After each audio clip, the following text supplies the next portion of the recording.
In a shock to the entire world, Taliban has taken over Afghanistan, a country where almost half of the population lives below the poverty line.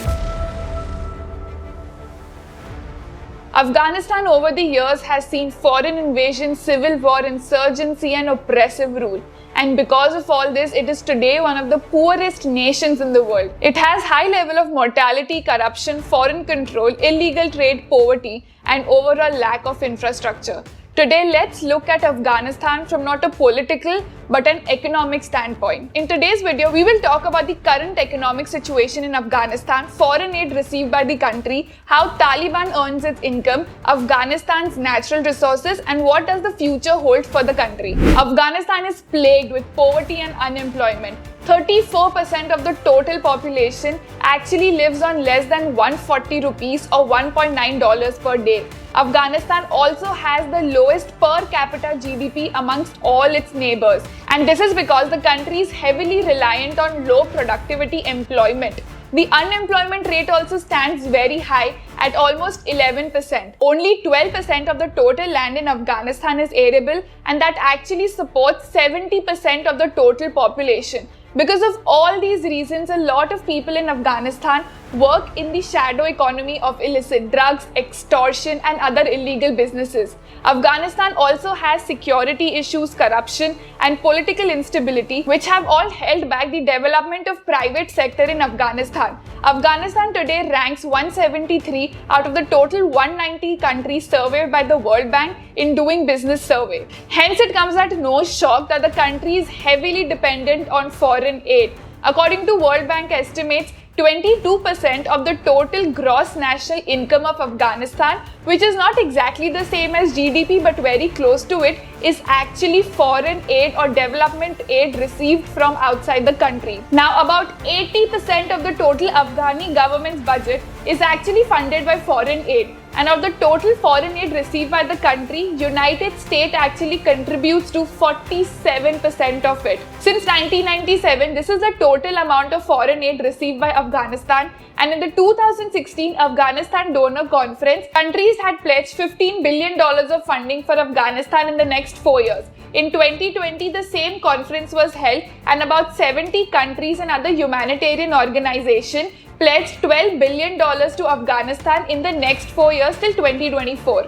Afghanistan also receives aids from the International Monetary Fund in the form of SDRs. SDRs are special drawing rights, which you can say is like the artificial currency of IMF, which can be freely exchanged for the US dollars. Just recently on 16th August, $460 million worth of SDR came into effect, which were to be given to Afghanistan. But IMF has actually pressed pause into conversion of these SDRs into the US dollars. And it is not only this IMF funding which is in question. Several of the major donors that we talked about in the 2020 conference have actually given only 1 year pledges, with future support made conditional upon the government achieving accelerated progress in effort to combat corruption, reduce poverty and advance ongoing peace talks. Now, with Taliban coming into power, it is highly uncertain that these situations will be met, and for a country which is so heavily dependent on foreign aid, this actually creates a big problem. The Afghanistan Bank or DAB is the central bank of Afghanistan.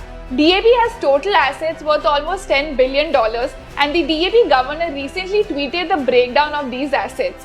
But the Taliban can only get access to 0.1 or 0.2% of the total assets. This is because the majority of the assets are actually in the US. And US confirmed that it has frozen $9.5 billion in assets that it had in account with the Federal Reserve and other American financial institutions to keep Taliban from accessing them. The governor also mentioned in his tweet that the country runs a current account deficit equal to 30% of the total GDP, and the central bank was actually reliant on physical shipment of cash, which is dollars, every few weeks to run the country. Now, with no access to the central bank's asset, questionable foreign aid and a very poor economy, how will Taliban exactly run the country? Taliban was able to sit out a 20-year war and was armed and ready to take over Afghanistan just as US decided to withdraw from the country. But how does exactly Taliban finance this and earn its income? The UN Security Council actually estimated that the Taliban earns up to $1.6 billion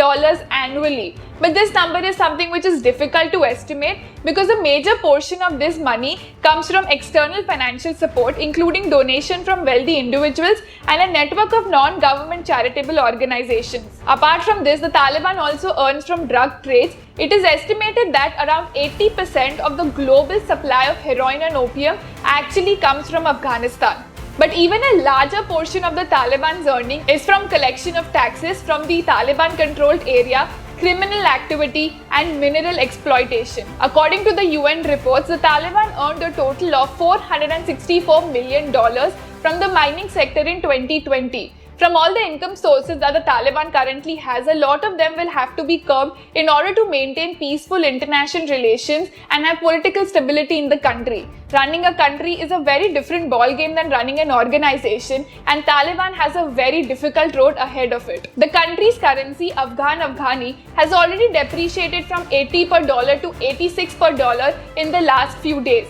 Now, this decline in the currency can actually lead to high inflations in the country, and this inflation will raise the prices of food and necessities, which will hit hardest to the poor in the country. Amongst all this, it is also very important to mention that Afghanistan is sitting on abundant natural resources. It is estimated that the value of these resources is somewhere around $1 to $3 trillion. One of the natural resources found there is lithium, which is used in manufacturing of electric vehicles battery. It is also sitting on several rare earth elements which is used in clean energy manufacturing. But mining these natural resources is no easy task. It requires heavy financial investment, which is very difficult to find in a politically unstable country. Also, to trade these natural resources with the rest of the world, the country needs to have positive international relations as well. However, here support can come from two countries, China and Russia. After Taliban entered Afghanistan, China said that it was ready to have friendly and cooperative relations with Afghanistan. Russia also had warm words for the new rulers. Now, both countries have not recognized Taliban as the government of Afghanistan and will only invest heavily in the country if there is some sense of political stability. But both China and Russia have political and economic interest to invest in the country, and only time will tell how this situation pans out. Even though the Taliban has taken over Afghanistan, it did not receive world support for this. And because of this, a lot of foreign aid and development projects in Afghanistan have come to a halt. The Taliban has already mentioned that it is trying to open dialogue of help with the international community, but a lot of it actually depends if they adhere to international guidelines of corruption, terrorism, political stability, women's rights and more. How President Joe Biden manages the sanctions put by the US government on Taliban will be closely watched by the rest of the world and will also set the tone for how other countries will react to the situation in Afghanistan. The next coming few days are extremely crucial, and after the dust settles, we'll actually see what is happening and what has been the economic impact of this change in government. If the Taliban keep ruling the way they did from 1997 to 2001, Afghanistan will again go into a vicious cycle of high inflation, unemployment, poverty, and gradually fall into another civil war and keep repeating the loop it has for the last 60 years. And that is it for this video. Because of the sensitive nature of this topic, I have mentioned all the resources from where I've stated the numbers and facts in a Google sheet which you'll find in the description. If you like this video, make sure you give it a thumbs up and also share it with your friends.